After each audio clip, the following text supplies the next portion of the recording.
এটা আসলে ভিডিও বানানোর তেমন কোনো টপিক না, কিন্তু তবুও আমি খুব চাচ্ছিলাম এটার একটা ভিডিও বানাতে। কারণ ৫ বছর ধরে আমি শ্বশুরবাড়ি থেকে ঢাকাতে এভাবে মাংস নিয়ে আসি। এই বক্স ২ টা আমার লাইফ সেভিয়ার। একটাতে ফিল করলাম, আরটাতে ফিল করছি। আমরা মাংসগুলো ডিপে রেখে জমায় নিয়েছি। তারপরে এখন একটার পর একটা স্ট্যাক করছি বক্সে, আইস বক্সে। আর এই আইস বক্সগুলো ভ্যাকিউম করা যায়। এই ঢাকনাটা দেওয়ার পরে যখন আমরা এই হ্যান্ডেলটা শিফট করি তখনই এটা লক হয়ে যায়। তো এরপরে প্রায় ৮ ঘন্টা পর আমি এটা খুলছি বক্সটা, দেখা যাক কেমন আসে।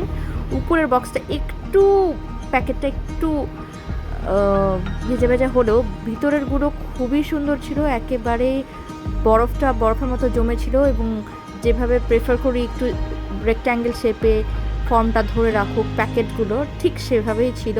এবং খুবই খুশি ছিলাম যে প্যাকেটের ফর্মটা ঠিক ছিল। এবার আমরা বড় প্যাকেটটা খুলবো। এই ফয়েল প্যাকেটটা নিয়ে আমি খুবই এক্সাইটেড ছিলাম, কারণ এই ফয়েল প্যাকেটটা এবার নতুন এবং খুব ভালো কাজে দিয়েছে। এটা একটা একটার সাথে লেগে যায় না। এটা আমি ফার্স্ট এক্সপিরিয়েন্স করলাম এই ফয়েল প্যাকেটটা। আদার দেন আমরা ৫ বছর ধরে এই বক্সে করে জিপলক বা পলিথিনেই নিয়ে আসি। জিপলকটা আগের ইয়েতে ছিল, এটা হচ্ছে পলিথিন প্যাকেট। এই পলিথিন প্যাকেটগুলো রেক্ট্যাঙ্গেল শেপ করা হয়েছে। তো একদম শক্ত আছে মাংসগুলো। এটা প্রায় ৭-৮ ঘন্টা পর আমরা খুললাম। পুরোটা টাইম এটা গাড়িতে ছিল এবং কিচ্ছুই হয়নি। আর মোটামুটি আমাদের ছোট্ট ফ্রিজে এটা গিয়েছে, and I am so happy.